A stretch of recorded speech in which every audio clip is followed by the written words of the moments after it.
Hello Ghani ज्ञान, जल्दी से ऑफिस आ जाए, इमरजेंसी वर्क है। ओके सर, मैं सिर्फ 5 मिनट में पहुंच जाऊंगा। क्या मजाक कर रहे हो? तुम 5 मिनट में कैसे आ सकते हो? तुम्हारा घर मेरे ऑफिस से 100 किलोमीटर दूर है, क्योंकि मेरे पास हाइपर लूप है। यदि आप भी जानना चाहते हैं कि आखिर कैसे 100 किलोमीटर की दूरी से 5 मिनट में तय किया, तो बने रहिए मेरे साथ। हेलो व्यूअर्स, आज के इस वीडियो में हम लोग जानेंगे हाइपर लूप के बारे में। हाइपर लूप का जो कंसेप्ट है वो सबसे पहले इलॉन मस्क ने 2012 में दिया था। इसका रफ्तार जानते कितना है? 1200 किलोमीटर प्रति घंटा। आप लोग सोचेंगे इतना रफ्तार कैसे? तो आइए जानते हैं। देखिए, जब भी हम लोग कोई साइकिल चलाते हैं या बाइक चलाते हैं, तो यदि हम लोग साइकिल में पैडल मारना बंद कर दे तो क्या होगा? वो कुछ देर जाएगा, जाके रुक जाएगा। इसके पीछे का मेन कारण क्या है?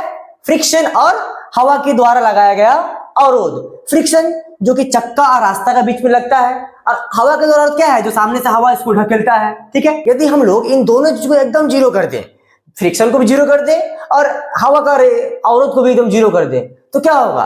एक बार पैडल मारेंगे, हमारा साइकिल चलते जाएगा एकदम बिना किसी टेंशन का। यही कंसेप्ट को लाया गया है हाइपर लूप में। देखिए, हाइपर लूप क्या होता है कि कुछ इस तरह का एक ट्यूब होता है, और इसके अंदर में ये एक मशीन घुसा हुआ रहता है, इसको हम लोग कहते हैं पॉड, और इसी के अंदर में आदमी लोग बैठे रहता है। ठीक है, और ये जो ट्यूब है, इस ट्यूब के चारों तरफ लगा हुआ होता है चुंबक, और इस पॉड में भी लगा होता है चुंबक। हम लोग चुंबक के बारे में जानते हैं कि चुंबक का यदि दो गो अपोजिट पोल को एक दूसरे के सामने लाया जाए तो वो चिपक जाएगा, और दो गो सेम पोल को एक दूसरे के सामने लाया जाए क्या होगा? दूसरे को दूर भागेगा। यहां पर भी वही चीज होता है कि ट्यूब में यदि लगा दिया नॉर्थ पोल, तो इस पॉड में भी लगा दिया नॉर्थ पोल, तो क्या करेगा? इस ट्यूब का नॉर्थ पोल पॉड के नॉर्थ पोल को ऊपर फेंकेगा। इतना भारी भरकम मशीन को वो उठा लेता है चुंबक की सहायता से। इसका यदि हम लोग प्रैक्टिकल देखें तो आप यहाँ पर देख सकते हैं कि ये जो नीचे है, यहाँ पर भी लगा हुआ एक चुंबक, और इस रूल में भी लगा हुआ है चुंबक। ये नीचे का जो चुंबक है वो ऊपर के इस चुंबक को क्या कर रहा है? रिपेल कर रहा है। अब जो ये ट्यूब के यहाँ पर उठ गया, इसका मतलब क्या? उसका घर्षण खत्म हो गया, क्योंकि घर्षण कब होता है? जब उसके साथ चिपका हुआ रहेगा। अब इसके साथ ये चिपका हुआ ही नहीं है, तो घर्षण कहां से लगेगा? तो घर्षण तो यहां से खत्म हो गया। अब जो एक चीज बच जाता है वो है एयर रेजिस्टेंस। देखिए, एयर रेजिस्टेंस को कम करने के लिए ट्यूब में इस तरह के बड़े बड़े वैक्यूम लगा होता है, और यही वैक्यूम इस पाइप के अंदर से 90% तक हवा को निकाल देता है। अब इससे क्या हो गया कि हवा का अवरोध भी खत्म और जो घर्षण था वो भी खत्म। क्या होगा? जो हाइपर लूप पूरा आगे बढ़ता जाएगा, क्योंकि यहाँ पर अवरोध तो रहा ही नहीं। यहाँ पर हम लोगों ने सिर्फ 90% हवा को ही निकाला, 10% को छोड़ दिया, क्योंकि यही 10% ब्रेक का काम करेगा। कैसे करेगा? देखिए आगे।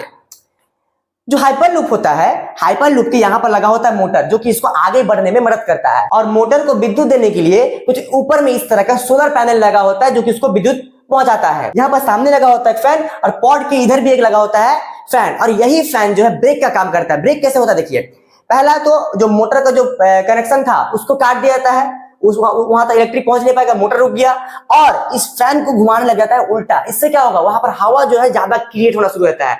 जब हवा ज्यादा क्रिएट हो जाएगा तो वही हवा जो है उसको रोकने का काम करेगा। ठीक है, क्योंकि यहाँ पर रास्ता तो है नहीं कि वहां पर हम ब्रेक मारेंगे और वहां पर रुक जाएगा, इसीलिए यहाँ पर हवा ही है जो इसको ब्रेक लगाने का वो काम करता है। इस कंसेप्ट को लाया तो था इलॉन मस्क ने, लेकिन इसको आगे बढ़ाने का काम किया था वर्जिन हाइपरलूप कंपनी ने। इन्होंने ही सबसे पहले 8 नवंबर 2020 को ह्यूमन ट्रायल किया, जिसके अंतर्गत उन्होंने एक 500 मीटर का पहले ट्यूब बनाया, और वहां पर इन दोनों आदमियों ने मिलकर के एक ह्यूमन ट्रायल किया। उस वक्त का स्पीड को रखा गया था 172 किलोमीटर प्रति घंटा। अब जो सबसे बड़ा सवाल यह है कि क्या वर्तमान में कोई ऐसा देश है जहां पर यह सिस्टम अभी शुरू हो चुका है? तो इसका जवाब है नहीं, अभी जो है ये सिस्टम नहीं शुरू हो चुका है। इसके पीछे का मेन कारण यह है कि इसमें रिस्क बहुत ज्यादा है। रिस्क मतलब यहाँ पर इमरजेंसी एग्जिट नहीं है, कि यदि खुदा ना खास्ता कभी भूकंप आ जाए या कुछ गड़बड़ी हो जाए तो आप वहां पर इमरजेंसी निकल नहीं सकते, क्योंकि इसका रफ्तार ही इतना ज्यादा होता है, और थोड़ा सा यदि इसका डिसबैलेंस हुआ तो वो ट्यूब के साथ टकरा करके पूरा